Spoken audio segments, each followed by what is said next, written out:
This should be it. This should be the start of the show. 86 weeks and we can't think of a way to start it.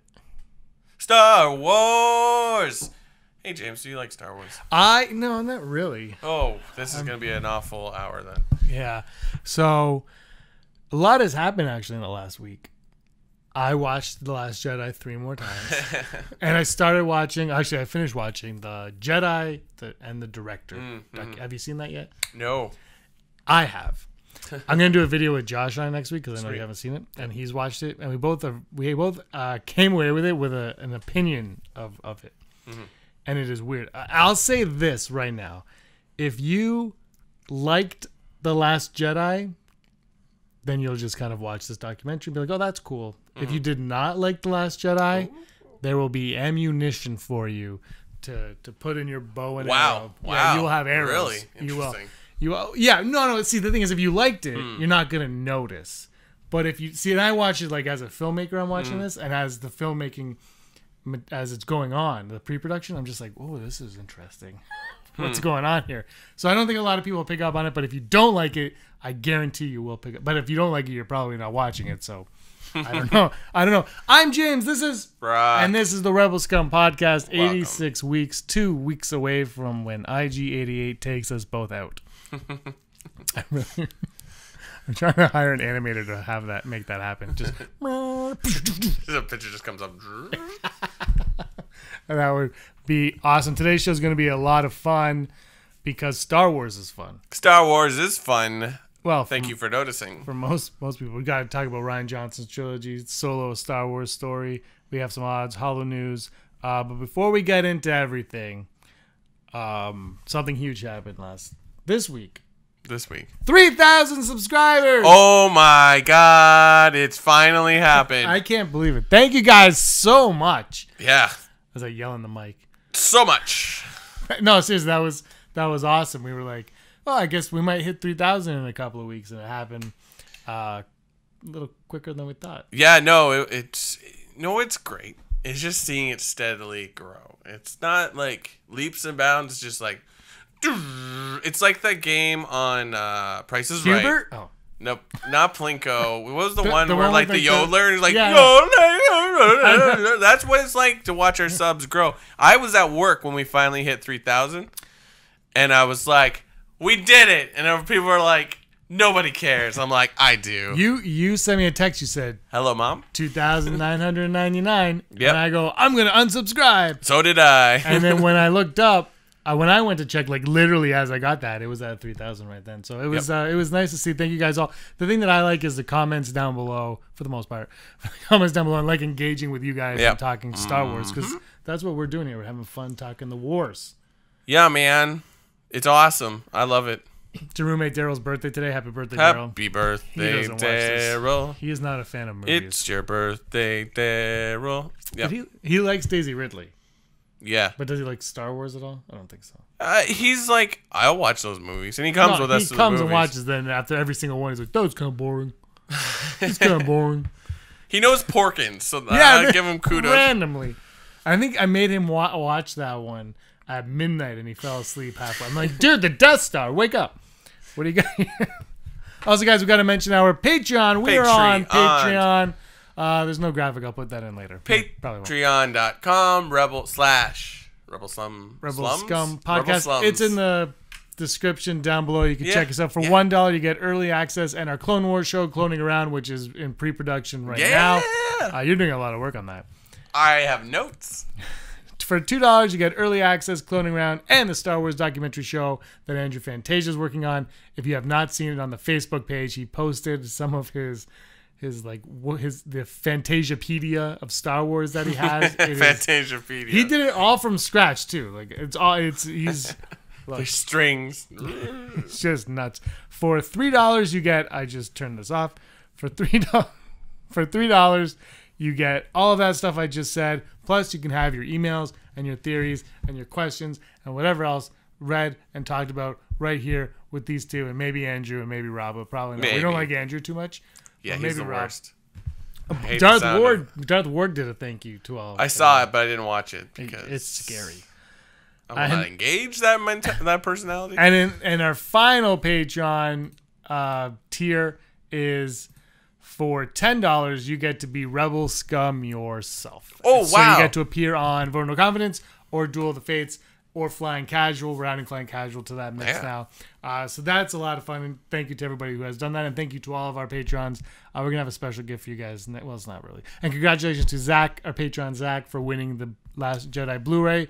I mailed it to Brock's house. Yeah!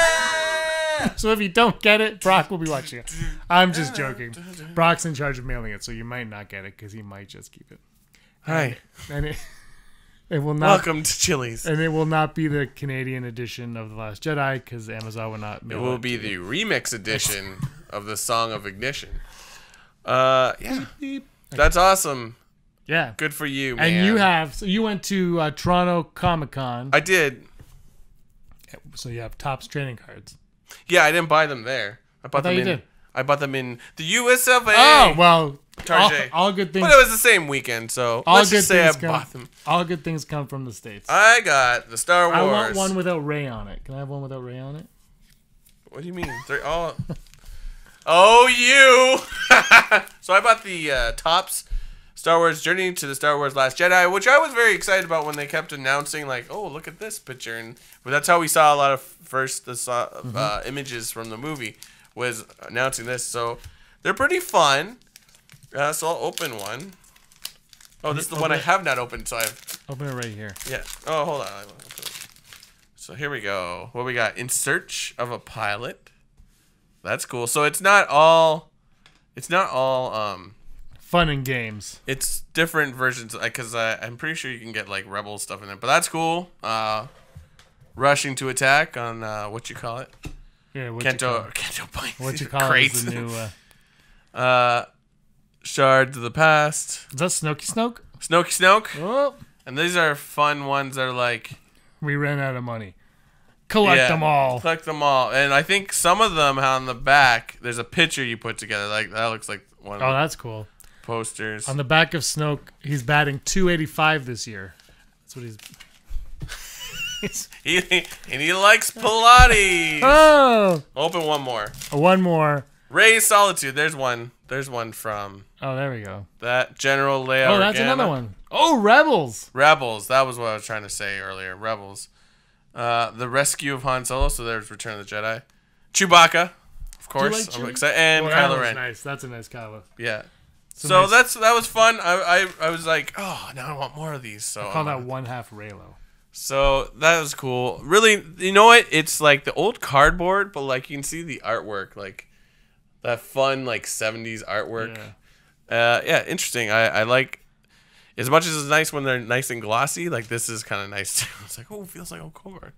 So yeah, I bought things. This has been Brock Buys Things. Yeah, we can't get these here, can we?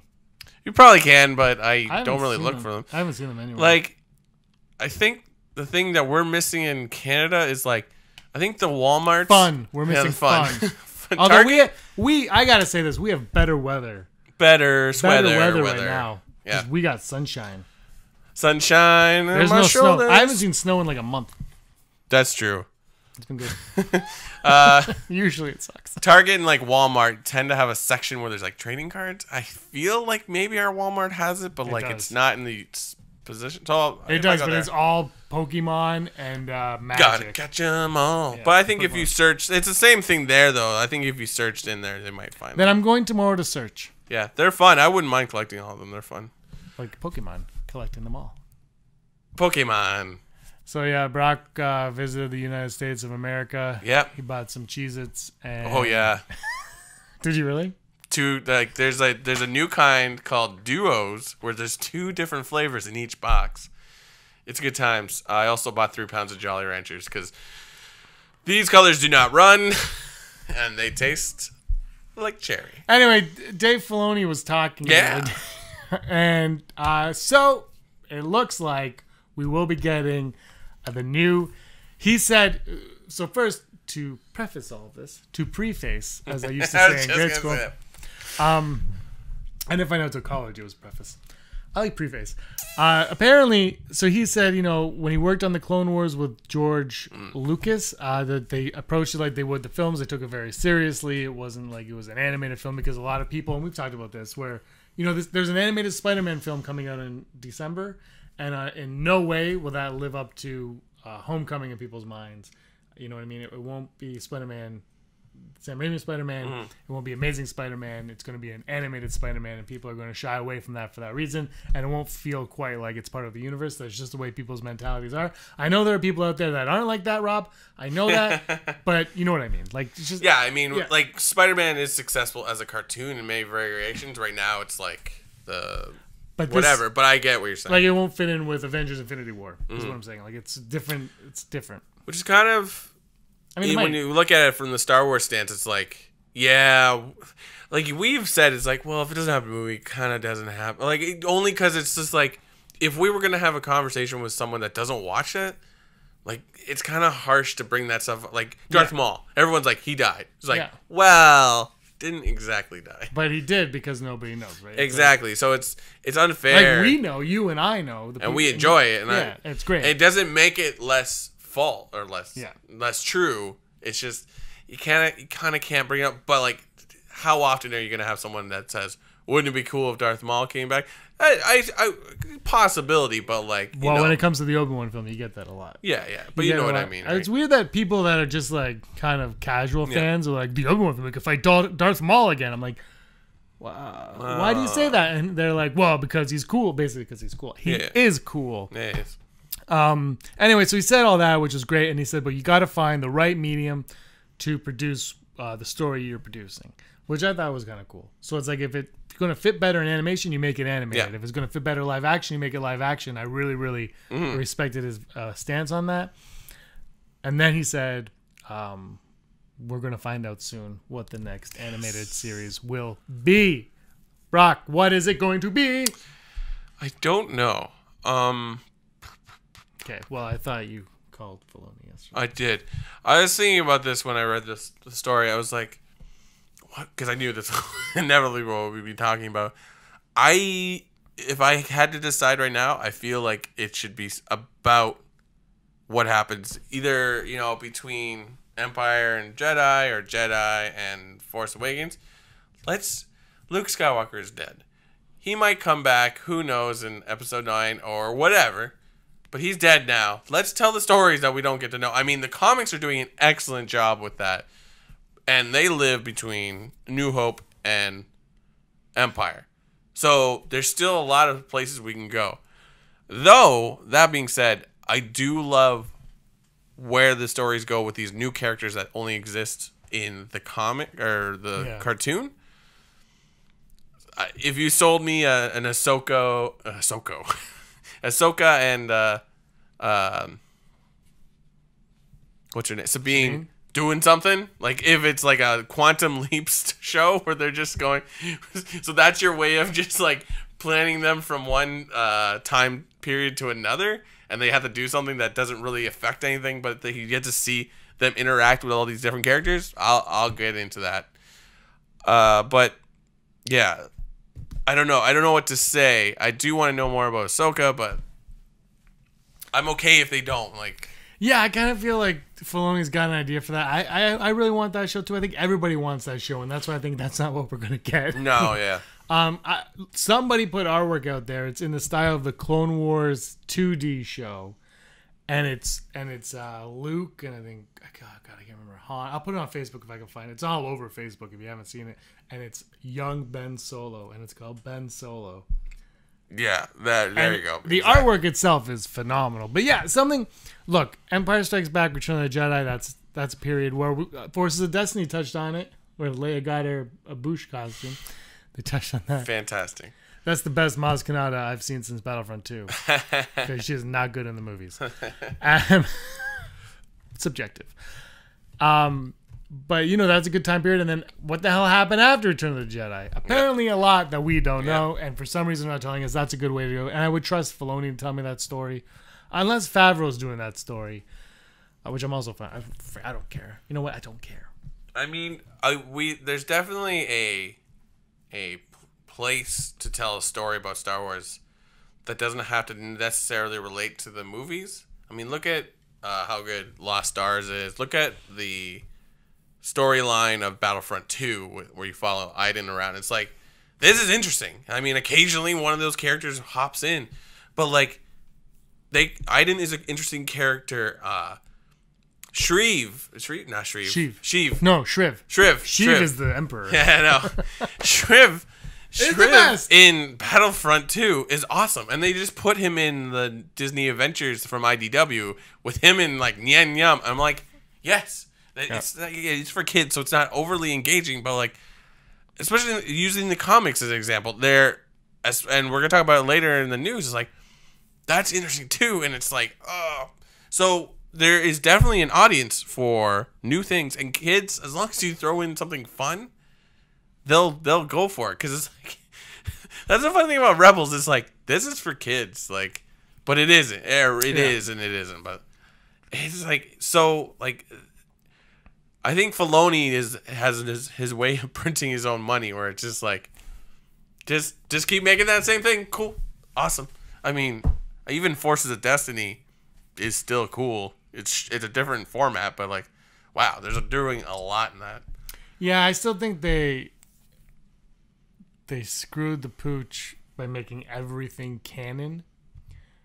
They should go like this. It should be like, this is canon, and we'll continue Legends, and this is Legends, and they should just have like these two worlds going on, because that's the problem is, like, the guys, like, Aftermath is the prime example of it, in that you can tell the story after Return of the Jedi, but you can't really tell the story of what happened after. Yeah. Like, you know, and Battlefront 2, what you just said, is a prime example of that was done better than Aftermath. Yeah. But yeah. But it also happened 2 years after Aftermath. Right. Like, you know what I mean? They worked on that a year after. Like, they created that story. Like, there's a year of things that the story group have figured out that Chuck Wendig didn't. Right. You know, and it's almost not fair for him, because I'm pretty sure he went in and had to write like this. Which is fantastic, because he has 3 books. Like, well, but they get progressively better. Of course. As he's allowed to do stuff, you know. But like, the first one's like, here's some new characters, but there's no. The problem with those new characters is there's no payout. Like, it's called The Journey to the Force Awakens, and this book was so far from taking me to the Force Awakens, and that's its main issue, I find. Like, I feel like Forces of Destiny has answered more questions than anything else. Like, yeah. Not that I had a question of like, where did Leia get her Bouche costume? Well, now that officially makes Shadows of the Empire non-canon. Yeah, well, because she gets that somewhere else in that book. Yeah, exactly. Let's move on. I'm going to change the order a bit. We're going to talk about Rian Johnson. Because this thing, for everybody that didn't want it to happen, Ram Bergman has said that it is still happening, and they are in early discussions about it. Question. Who is Ram Bergman? So the producers of The Last Jedi were Kathleen Kennedy, Empress Kennedy as she's known, Rian Johnson, and Ram Bergman. Oh, okay. And then you watch the Jedi and the director, you get to learn a lot more about Ram Bergman. Cool. I know him first name basis, Ram. Every shot of him is behind a computer like this. And he's like, I 140 sets in 100 days. I don't know. I don't know. But he has an accent. That's not what he sounds like at all. That's Ram Bergman. He's the producer. So anyway, he's come out and he said, and I think Rian Johnson also spoke to it, that they are working on this. And I've got to bring this up. I've seen some articles and YouTube videos, and it's people, of course, bitching and moaning. Mm-hmm. Disney's not listening to the fans. They're letting Rian Johnson make his movie, even though The Last Jedi was a disgrace. Here's the thing. Here's the thing. Even if the fan base is divided 70-30, 70 people, 70% hate it, 30% love it. Even if that's the case, the Blu-ray comes out next week. We'll find that out. The movie made 1.4 billion at the box office. Doesn't matter. A billion. That's all you need to say. No. If the Blu-ray sells terribly, things are going to change a little bit. But $1 billion is still $1 billion. Like, if people hated the movie 70-30, I feel it would have maybe come close to $1 billion still because it's got the Star Wars. It had the momentum of The Force Awakens and Rogue One, but it went over by 300-400 million. Right. So Disney isn't not listening to the haters. They're listening to the cha-ching, cha-ching. Oh yeah. That's what they're listening It's to. a business. Like let's just be real for a second. I agree with you, but my worry is that do they factor in digital downloads? Yeah. Like what I bought? Yeah. Oh yeah, 100%. Okay, cool. Because sometimes I would feel like Dude, they don't. I paid more for that stupid digital download than somebody would on Blu-ray, but I didn't want to wait 2 weeks. Exactly. And I don't buy digital downloads unless they're super cheap, so I splurged. I also bought a really expensive suit for $100 this week. Deals. I love how this podcast just becomes about the little things we do. I'm yeah. just saying, of course, digital copies, of course, they matter just as much as which is good. I just sometimes worry that they don't put those things in. Illegal downloads, no, they don't count. Oh, of course not. But that's the thing too. It's like, like I don't know. I don't know why I'm trying to balk at this. But it's just like, well, people did hate The Last Jedi. Oh yeah, but they also hated the prequels. Yeah. And now, 10 years later, everyone wants George Lucas to come back. But you're the reason he left. The Star Wars fans, like all of us. He tried to make something. I love the prequels. Everyone knows I love the prequels to a fault. But we're the problem. People don't understand. Star Wars fans are the problem for Star Wars. If you don't like Disney Star Wars, that's because you didn't like the prequels. And if you say you like the prequels, that's fine. But your best friend didn't, and that film critic hated it even more than that guy, and they didn't make $1 billion. Yeah. Even though Phantom Menace, I think, did, or it came really close, 900 million or something. Yeah. But either way, like that's the problem. Is Star Wars fans are the problem. So I don't know, like because here's the thing too. It's like the reason I question the DVD sales, which I think you're right, but like the problem is I bought this digital download for this movie as well. But do people want to own any version of it, be it digital or Blu-ray or DVD? When they have to wait longer, but they'll inevitably be on Netflix. Yeah, but see, you know what I mean. But here's the Disney, Paramount, Universal. They know, right? They know, right? Like, there's a number that they want to hit. I don't know what it is. I haven't researched this at all. But look, if it doesn't hit a certain number, you're going to hear about it because the outlets all know what that number is. It's got to make X amount of sales for it to be a hit or a miss. And they're gonna know, and you're gonna hear about it. It's like lowest selling Star Wars film of all time. Right. That's what you'll hear if that happens. It's It barely made $1 billion. Like that's insane. Which these movies do have to make it. That's the precedent. You know what I compare it to? It's the Marvel movies or the Justice League, DC movies. What I've been noticing in the last year is there's more people saying like, oh, I can't do those movies anymore. Not that they've been let down. I guess they have been let down a little bit, but I feel more people are just like, I'm done with these movies. Not done, but you know what I mean? But these movies still make decent bank. Like some better than the other. Like Justice League is considered a flop, right? It was the worst grossing DC film of them all. And then Black Panther just blew up the thing, and it's slightly different or whatever. But it's like people are like that movie did well, but then I don't have an actual number of it, but there's a lot of people that are just like, oh, I'm just skipping that movie, or I'll watch it for free somewhere like Netflix or streaming. Anyways, but you know what I mean? Like I wonder about that. Like, how does that phase in? And then like if there's I don't think you can call it large, but if there's a number of people that are doing that. Is it relevant about giving into the fans? Because it's like they'll choose to see it or not, and it really doesn't matter. But there's still people that will go see these movies. Like I don't know. Like I always look at it from like how we see movies, where I have to go see this movie because our lifestyles allow us to be like, yeah, I saw like 3 movies last week or whatever. I'm not saying that happens a lot, but like we are like. We're the people that go and make all this big stink about somebody getting fired or this being not true to the source material or something like that. But it's just like, there's like, we're not having that effect because we're clearly not the ones that are selling out these. I don't know. It's very interesting how it all works. So I don't know how to feel, and I can't even remember what the initial question was. Rian Johnson. That's right. They want to make the Star Wars brand the MCU. That's not the right way to go. Yeah, it's just too different. And I feel, look, Rian Johnson's what I'm curious is, I'm excited for Rian Johnson's trilogy. There are aspects of The Last Jedi that I don't like. Obviously, there are aspects of The Force Awakens I don't like. There are no aspects in the prequels I don't like, because the prequels are perfect filmmaking. By the way, there is I'll talk about it later. It's so, but you know what I mean. Like, there are things I don't like. Johnson's going to go into this trilogy now and tell a story that he wants to tell in the Star Wars universe. My question is it going to be a Star Wars story, or is it going to be a Rian Johnson sci-fi story? And what's the difference between the two? I love Looper, but Looper is not a Star Wars movie. No. So my question is, I don't think we'll see Jedi. I doubt we'll see lightsabers. If The Last Jedi is any indication, he has no interest in lightsabers.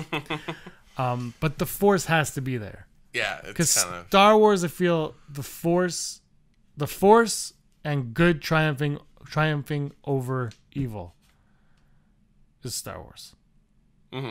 Even though in Empire Strikes Back, that's the reverse. But ultimately, that is. And that's the other thing with The Last Jedi. I gotta just side Akbar this.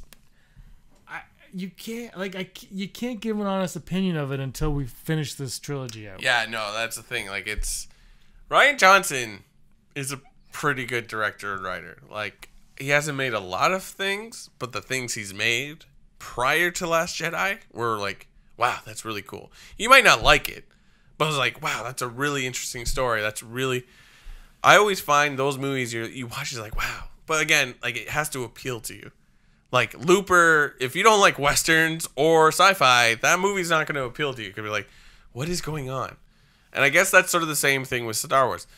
So I try to figure this out, because a lot of people are like, Brock, why do you like this movie? I'm like, well, I like Star Wars, so I'm going to like whatever you give me. Like, Avengers, I'm going to like Avengers because I love Marvel. But, like, what is it that makes Last Jedi a good Star Wars movie? I mean, it's a quality film, but, like, I think that's what's missing. There's, like, why is this movie important? And I feel like there's something there that we're not understanding quite yet. And I kind of chop it up to, like, maybe this is a Rian Johnson movie that, like, here it is. Okay, now we change it to Star Wars. Not saying that someone's gone in and cut up his script, but for him to fit his style of movie making into the Star Wars formula, you had to, like, cram it like this, and it's like, oh, okay, that's good, that's pretty good, that works. And it's like, and then again, like you said, it's like, we haven't seen the third one, and perhaps this third one will make it better, which I don't know if that's a good thing, but well, if you watch The Empire Strikes Back, and I didn't see it when it first came out, and if you guys did, chime in down below, but it ends on a cliffhanger. So obviously you're gonna be like, whoa, like it's a feeling, and like, we grew up watching them as three movies as a whole. Like, when I was a kid, when I was a kid, it was just Star Wars, and I would watch Star Wars, and you would put one on, and it didn't matter which one you put on, you just put it on. It was Star Wars, but you knew Vader was Luke's father. There was no twists, no turns. Everything happened. The Last Jedi focuses a lot on twists and turns, almost for the sake of twisting and turning. But when 9 has come and gone, and we know the twists and turns inside and out, how does The Last Jedi hold up? Yeah. That's like, does 9 make it a better film? Because look, either way, 9 is going to exist. Yeah. And 8 it's going to impact 8 somehow. Like I've heard people say they hate Force Awakens now because of The Last Jedi. Like, I've heard people say that. It doesn't matter what it is. The next movie is going to impact the one that came before it. Yeah. Now, the prequels and the originals and the sequels, they're 3 different trilogies, even though they're the same saga. They're 3 separate ones. So they don't. Weird. So if you didn't like the prequels, you still have your 3 originals. Yeah. So that's how I feel about it. It's like you make a good point, because I think I was thinking about, like, well, is it because we don't know what's happening with the Force? And it's like, well, it's no different from the original trilogies, because there was no concept of Sith. There was Jedis, but there was no Sith. I mean, good and evil, yeah, you could say it's a battle between good and evil, but that's just too generic, right? I feel like I was thinking about it, I was like, oh, it's because we haven't established what this new regime of Jedi or Force wielders is. But that's not really what the movie's about, and that's not really what the original one's about. You know what I mean? Like, it is and it isn't. It's like it has no that, you know, Sidious and Darth Vader, like, that Sidious isn't even a name that's really said till the prequels. Yeah, it was in books and stuff, but yeah. Yeah, you know what I mean? It wasn't, like, I'm pretty sure there was never that until later in the prequels. I apologize if I'm wrong. But that doesn't matter. Like, the prequels, you watch the prequels and you're like, this is to explain why Anakin Skywalker becomes Vader. And then that's why it doesn't feel the same as Star Wars, the original trilogy, because the original trilogy was like, here's a sci-fi movie, let's turn it on its head, and it's a little bit fantasy, it's a little bit political intrigue, it's just, let's just do something different. Let's put a little bit extra more work into it. And yeah, like, that's really cool.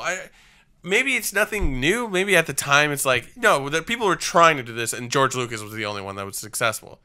So with this third one, I feel like it's trying to copy that, because it's like, we don't want to make the same movies, but we want to copy the idea of, like, it was revolutionary. So perhaps that is why the third one will become more important, because that'll, like, oh, I get it now. Because there does seem, like we've said it before, there seems to be themes that are pushing to something, but aren't directly answered. You know what I mean? Yeah. So, and the thing is, and then when you leave the theater, it's a fault. But yeah, you know, like, and the thing is, it's weird because I'm contradicting myself and things I've said in the past. But the thing is, if I go back to the way I watched the movies as a kid, nothing mattered. It was one giant movie. Yeah. And when the third one, and I know a lot of people will argue that The Last Jedi is too different than The Force Awakens. But when the third one comes and goes, will it feel different? Because Empire does feel different from A New Hope. Yeah, exactly. So, but will it feel too different? Will it feel like it belongs? And will all the question marks we have when the decisions that Rian Johnson made make sense? Green milk still won't. But, like, there just didn't need to be nipples on the cow. Yeah, pretty much. There had to be because of Disney. That had to work. But, like, one, they didn't need to look like human breasts. It was just like, I remember just sitting in the theater, like, because at first I got really excited. I was like, oh, I know about that because we talked about it. Because Venomous did it, right? Did Venomous draw it? No, it was Lumberjack Nick and sorry, Venomous. Inside Star Wars. But yeah, it was like we saw the thing. I'm like, oh! And then I saw nipples. And I was like, I have nipples, Greg. Can you milk me? Oh, my God. A picture of that creature's... what? There's a meme of that. Yeah, no, but a T-shirt. I have nipples. Luke, can you milk me? Anyway, let's move on to... so the Rian Johnson trilogy is happening. Let's... Yeah, like, there's no argument. Like, he did a job that... And they were happy with it before. Oh, my God. When you watch the Jedi and the director, holy crap balls were they happy with it. Oh, yeah.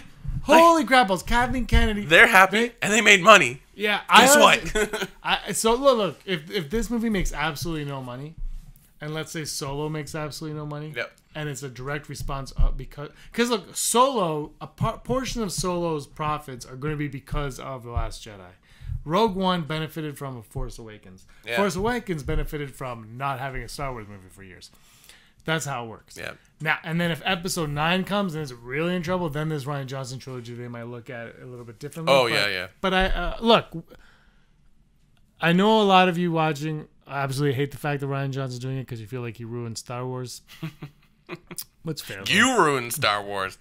Well, we did because of your desire to make something that cannot be made because it's your idea. Like you're ruining it for yourself. But like that's not gonna get me any love on the internet. So rewind. I didn't say it, but yeah, like it's just it's maybe we'll get a good movie. I don't know. We're gonna get lots of things though, because we're down to 2,800 subscribers. Yeah, Game of Thrones guys, Jon Favreau, JJ's back, Ryan's got 3. Like, we're gonna get so much Star Wars content that like.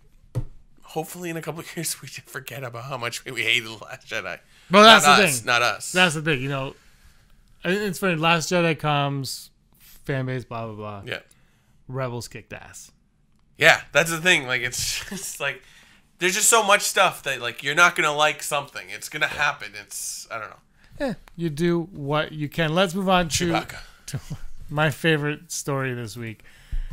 The Solo Star Wars story theory. This is great, actually. You want to explain it? Yes. I don't have any information. L337. L337. So there's a fan theory out there. Love it. There's a name. I can't remember what Can't wait to be disappointed by Solo. The theory is because of spurned by the new novelization of Last Jedi, where R2 basically has a conversation with the Millennium Falcon. Which is really cool in how it sort of had 3 droid minds in its like hyperdrive.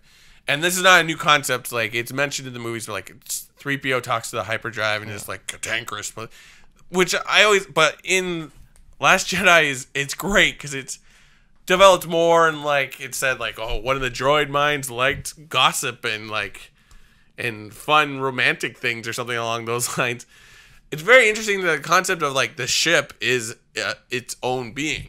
So this YouTuber, person on the internet, took the idea of like, what if L337 from the upcoming Han Solo movie, which is has been described as a droid composed of pieces of other droids that she has created her own identity. So we're like kind of like a K2SO kind of character, where it's like this droid that has been allowed to like just sort of form whatever, or not abide by the normal droid rules. What if somehow the mind or the microchips of this LL37 gets put into the Millennium Falcon, therefore making the Millennium Falcon this droid, and then that's why Lando loves this thing so much. That's why the Millennium Falcon is sort of special, because it has this droid mentality inside it's allowed to think outside the box. Or this is sort of I kind of like that idea. What do you think? I love it. It's great. I love it. And also there's a shot in the trailer where the droid is like this, and I think it's in the Falcon, maybe not. And there's like explosion all around. Yeah. I like the idea. I like the idea that the droid has to become one with the Falcon to probably save the day, because is a droid in that shot? Whatever, it doesn't matter. Yeah. I like this. Yeah, I like it so much because then it ties to the original trilogy. It shows you Lando, why he loves it so much, like you said. It is so Star Wars in a lot of ways, and I will be so disappointed when this doesn't happen. Yeah. It will ruin my childhood. I'm very excited about this droid character. There's got to be a shortened version. L337? Lees? I think it's Lees. Lees? Sleazer. Slimer. Fleabag. Yeah. Salacious Crumb. So, I'm excited on the relationship between the droid and Lando, because we get the sense that that's gonna be a big part. I mean, I was won over by the shot in the trailer where they're just like, I'm like, oh. That's the thumbnail for this episode. Yeah, I like that. I'm in for that. So like, that's what's beautiful about Star Wars movies, where it's just like that little detail. I'm like, yes. Yeah. Hashtag third best Star Wars film. Mm-hmm. I also have a theory. Oh God. The droid gets blown up, but Lando saves its like core or whatever. And if you look at the head of Lee's, it kind of looks like something we've seen before. Perhaps this memory core becomes what is on Lobot's head. Therefore, Lando saves his droid friend. Subjugates. Maybe Lobot is a human that's like terrible, and like that's the best revenge. I don't know. I'm just throwing it out there. Probably not gonna happen, because I know they've done a Lando comic and Lobot is in it, and I'm sure you get a little bit more of his origins than that. I wonder where Lobot is at this time. Has he just not met Lando, you think? Because, like, in a certain point of view, I think Lobot's mentioned. Yeah, but he would have been with Lando at that point. This is This is 20, place, this takes 10, place 15. Before Rogue One. So this is years ago. Yeah. So years ago. Yeah, you're right. But yeah. I can't wait for Solo. That's a song I just wrote. Third best Star Wars film. Third best Star Wars. What is the first two? I can't remember what you said. Well, look, it's subjective. You pick them, but this is the third. Wait. I don't think you understand what subjective means. You picked the first two, but this is the third one. And we're all going to be de facto. We're all going to be agreed. I snorted. All right. Never tell me the odds. Today's odds are brought to us by the Den of Nerds. Yes. And they actually are. He is a Patreon subscriber. No way. Wow. We are on his channel as well, so that even though actually we pay an American, so we got screwed. Americano. Yeah. So we he is a Patreon supporter, or they all are over there, I guess. He's real patronizing. Yeah. First odd. Oh. This is okay. The odds of Rose, or Rosé, as she's known in Canto Bight. Pinot Noir. I'm going to a wine tasting on Friday. Ooh la la. That's what I got to see. Odds of Rose returning in episode 9. 100%. I'm just going to be that guy. What if J.J. Abrams is like, she's 100% coming back. Although she, Kelly Marie Tran said she doesn't know. I thought she was, good in the movie. I'm not, like I've said before, I'm like, the character is just like, those listening are like, what's going on? I'm just making I'm just like in different, I'm like, yeah. And when you watch the Jedi Director, when we were at Star Wars Celebration, I think Rian Johnson knew that it was kind of not the greatest character, because he keeps trying to like say how great the character is. And if you have to keep reminding me that your character's great, maybe you know something. That's what I've come to learn. Yeah, exactly. Yeah, because he's like, I'm really excited for Rose. I can't wait for you to learn Rose. Why? I mean, we get introduced to 3 new characters, and basically Rose is the only one in position to really come back. I would love to see more DJ, but why? Me too. I love DJ a lot, but exactly. Like, I don't see how he fit in, but we'll do that some other time. Yeah. Also, look, if Luke comes back, someone's going to see Mark Hamill on the set. Here's a new one. That's me adding an odd. The odds of Mark Hamill visiting the episode 9 set a curiously large amount of times. Oh, 100%. Okay. And our next odd. The odds of a young Leia movie happening. Oof. This is my Leia. Did you see that picture of Mark Hamill in the hotel room? He's in a random hotel room. I don't know where he is, Ireland or LA or somewhere on the world. And he's like, she follows me everywhere. And there's this weird picture of like a woman with this really small head. And it's Leia's head with 2 buns. And he's like, she follows me everywhere. And it's like, I don't think it's actually supposed to be Leia, but it's like so random. Like Lando. It'd be even better if she gave him the finger. I'm going to go 60%. I would be down for it, but I can't see. And like, could we do it? I mean, yeah. I mean, she's in Lost Stars. Yeah. I'm gonna go 29% because I don't think so. I feel like with Carrie Fisher having passed, they're like, well, we don't want to mess with that character too much, but like, why not? Make the movie in her memory. Leia's in the comics constantly. She's like obviously one of the main characters, but like right now she's doing a lot of big moves, and it's like, how is that different from a movie? As long as it's a young Leia, I don't know. I know it's fanboy casting, but Millie Bobby Brown is like 13. Exactly. You can make like 6 movies with her, like 6 years worth of movies with her until she hits. That's a situation where you could put her in there and she probably would just sell the movie by herself. You know what I mean? Like, imagine she used the Force like in Stranger Things, and all of a sudden it was like a I love Stranger Things. Yeah, it's fantastico. I'm going 29. And our final odd, Josh, this one costs you $10 American. American. For those of you that don't know, our dollar is worth nothing. Like, it's pretty much useless.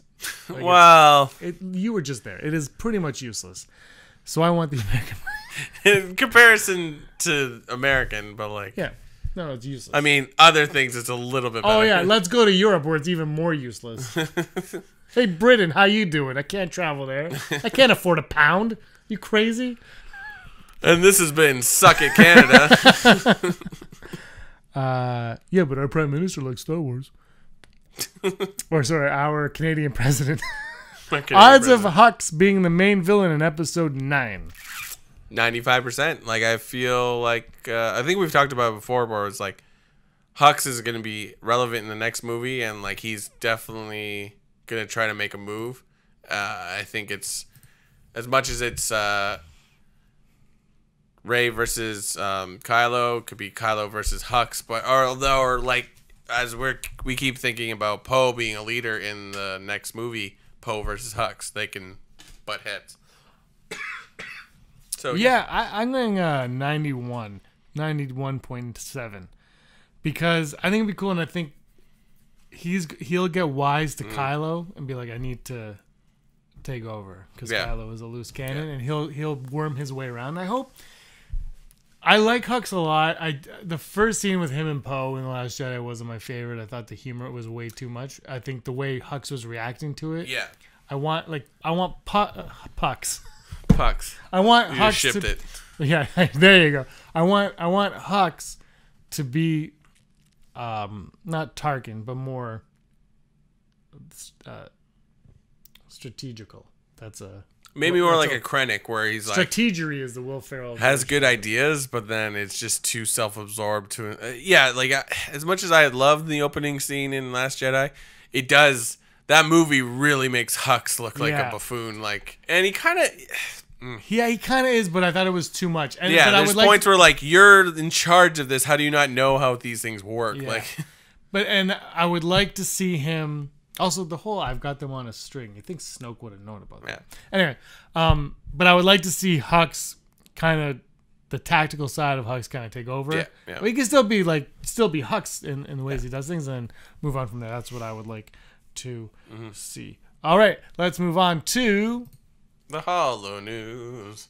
Live from Coruscant. Haven't done that in a while. So, first up, everybody's favorite, or at least my favorite, was Forces of Destinies are back at it again with their season 2. And one episode was young Luke on Endor with Yoda training. And we got to see a little bit more of it. But what was really exciting was Mark Hamill voiced himself in that. Which was, I didn't mind it, but I was like, this is old Mark Hamill trying to be young Mark Hamill. And it was very, very close. But it was fun. So it's like, this is what we were talking about earlier, where it's like, these little additions to stories that already exist, this is what we really desire. It's like, well, what happens in here? I don't feel like much gets explained. Well, it's a Forces of Destiny. It's, no, but I mean, in comparison to a lot of the other ones this season, there's a lot more to it. But, yeah, no, it's great. It was a Frank Oz doing Yoda? It must be. I don't think so. I think it's a... That sounded pretty close.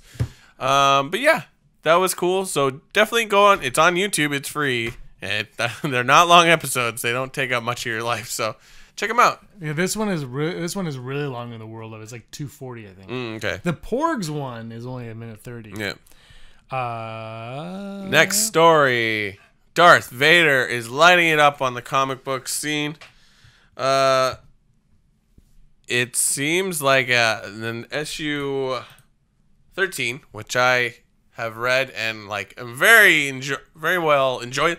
Just the story in general was awesome, but it closes with unshown Jedi seeing like, like I have to come out of hiding now. We don't know who he is, but now we have he or she. It's a comic. I can't hear voices. I sometimes hear voices, but yeah. So now we have after Jocasta knew, we're gonna find a new Jedi that's gone into hiding, and now Vader's gonna go run after them. What's really interesting in that comic is that it's kind of linking a little to the Star Wars ongoing. So because there's a mention of Mon Cala in both. Very cool. Read both. It's awesome. I am definitely going to reread this issue because I feel like I've missed so many things. But yay, and there's a new Jedi out there. And next story. Oh. Did you see Black Panther? Because everybody else did. This is just so we can put Black Panther in our tags. You're not supposed to say that out loud. Hi. So anyways, Black Panther has beaten TFA, The Force Awakens for the most talked about on Twitter or the most tweets. The most shared tweets about Black Panther since it first, I guess, a couple months prior to it and just the lead-in, like, as the movie comes out. There's the big tweets were about the film, were Kendrick Lamar's soundtrack announcement prior to the movie. That was retweeted over 240,000 times. A viral video of a man on another person's shoulder trying to only pay for one ticket at a screening. That's not correct. They were kids. That is the whole point. That got over 182 retweets. You check that one out. That's fantastic. And Michelle Obama's resounding endorsement of this movie after seeing it, which came out to a 140,000 retweets. And during that, the most used hashtags were hashtag Black Panther, hashtag Wakanda, and hashtag Wakanda Forever, while Black Panther, Killmonger, and Shuri were the most talked about characters on social media. I'm going to tweet hashtag The Force Awakens right now so we can skew this. I'm just joking. I don't care.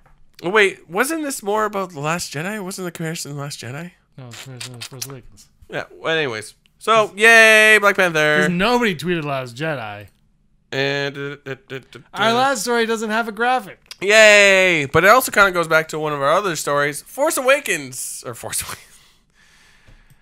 What is it called? Last Jedi? No, the cartoon. Forces of Destiny. Forces of Destiny. God, sorry. I'm old, everybody. You are. Forces of Destiny has done a lot of fun stuff. There's an episode about just the Porgs and Rey. We see another Jyn Erso story. But one big one came out 2 weeks ago, I believe, where we see Leia, Chewbacca, and R2 meet with Maz Kanata. I don't know if you can tell where it happens. But what ensues in that, they have to go help Han, and as you watch, you're like, oh, this is before Return of the Jedi, because he is in Jabba's palace, frozen in carbonite. This is also where Leia gets the Boushh costume, which now means Shadows of the Empire is not canon. So that's a fun episode. But if you're looking closely, you'll see in the opening of the cartoon a green rabbit that we're somewhat slightly familiar with. Jackson, one of the characters. Double X. That was in the 1970s Star Wars comics. Is that well? It's just he walks through it. He doesn't say anything. I didn't even see it. I had to watch it again. He just sort of seen. So now Jackson is canon, and James rejoices. Him and B. Arthur spin-off coming. He's a ripoff of. Oh, he's not a ripoff. I think O'Hare? Bucky O'Hare is a ripoff of him. Captain Bucky But O'Hare. Bucky O'Hare is much more interesting. Ace Duck. One-Eyed Duck? Ace Duck was Ninja Turtles. One-Eyed Duck's Bucky O'Hare. Yeah. I had Bucky O'Hare jogging pants. Yeah. Top 5. Top 5. Today's top 5 brought to us by the Den of Nerds. Den of Nerds, patronizing since 1961. He is old. It's all under that beard and mustachio. Today's top 5. Luke Skywalker moments. The parts where he uses the Force. Oh, sorry. What is the parts where he uses the Force? Brock, what's your number 5? My number 5 would have to be looking at the twin suns. And I will not reference which time he does it. Ouch. No, in New Hope, like just that scene of him walking up the dunes and you see the twin suns and he just sort of kicks because he's like, I'll never get off this planet. But it's just cinematically, it's a wonderful scene. And as we know, he sees two suns as he passes into the Force in Last Jedi. It's just a nice little whatever. James? When the sand people attack him, but when he's in his like that, scared the bejesus out of me. Still does. That is my number 5. My number 4 is when he trains with Master Qui-Gon. It happens in between, and when he trains with Yoda in Empire Strikes Back. But how awesome would it be if they had like a cartoon? Yeah, no, I was right? like, wait. And it's like Qui-Gon's like, no, Luke. Have I been asleep for 5 years? What's your number 4? My number 4, Luke Skywalker moment, and I'm gonna go crazy rogue, and it's his showdown with the Scar Squad in the comic books. There's probably tons of other times that he's way better, but I really like the Scar Squad, and he throws down with, I forget what the commander's name is, because he has a lightsaber, and he's a Akbar. Yes, Admiral Akbar. That's cool. I just wanted to mix it up. I didn't want to say the typical ones, but yeah, that one's cool. You should read the comic. Number 3, Wampa. Yeah. When he's in the cave in Hoth. It's freaking awesome. He uses the Force to pick up the lightsaber. Awesome. Because you're like, oh, he's learned. He's learned it. That's something that we haven't got with Miss Rey over there. I want that, though. But, you see that movie, you're like, oh, and then Obi-Wan, and then you're like, oh. Number 3 for me is Rancor Pit. What a time to be alive. But he kills the Gamorrean. No Gamorrean guards were hurt in the choosing of this list. I get so sad when that guy dies. I'm just like, what? And then because you could see like the fear on his face. He's like, well, I don't want to die. I don't want to die. I don't want to die, Jabba. And Jabba's like, I'm eating a Jabba toad. Nobata. Number 2. My number 2 is also number 1. What was your number 3? Wampa. What was your number 4? Training with Yoda. What was your number 5? I don't remember. Sand people are blowing up the Death Star. Yes, you're right. Okay, thank you. My number 2 is also my number 1. Everything to do with Jabba's palace. Every single thing. That's why it's also my number 1. But when I say my number 1, you're gonna be my number 1. Jabba's palace is my favorite scene in Star Wars. Period. That's just. I remember when the DLC came from Battlefront. I was so excited to run around Jabba's palace. It's not actually that exciting, but I love. There's something about that. Yeah. That just. I mean, that's the first moment that Star Wars kind of opened up. Like you say, like that. Every alien is in there now. We got pieces of it before, but now it's like, oh, and you're like, what? You're teleported to this awesome world, and Luke is like, I'm a Jedi Knight. Ho, ho, ho, no, you're not. That's what Jabba sounds like. I want to go with that for my number 2 as well, but since I've already said Rancor Pit, I'm just going to go more specific. The Sarlacc Pit is really cool, because it's sort of like, hey, what if he can flip and stuff? It's sort of like, even though it doesn't feel the same as what we see in like Clone Wars or the prequels, where like the Jedis can like jump great distances and stuff, but like the concept was sort of there. Like that's the first time we kind of see it, and then of like you said before, it's like, whoa, he kind of knows stuff now. That's like, now I can understand how he's going to take on this robot man. That's what I call Darth Vader. What's your number 1? My number 1, I guess Trench Run. I mean, it's a cool scene. It's as much as like Luke is really toted as a pilot, it's like there's not a lot of him flying in the X-Wing that much. He flies it around to get to places, but like after Trench Run, you get Hoth. But he flies to Dagobah. Yeah, but that doesn't like that. He could have done that in the Falcon. Besides the fact that Han's on it, but you know what I mean, like the actual fights in like the shooting. Pew, pew, pew, pew, pew. I like Trench Run. Yay. My number 1.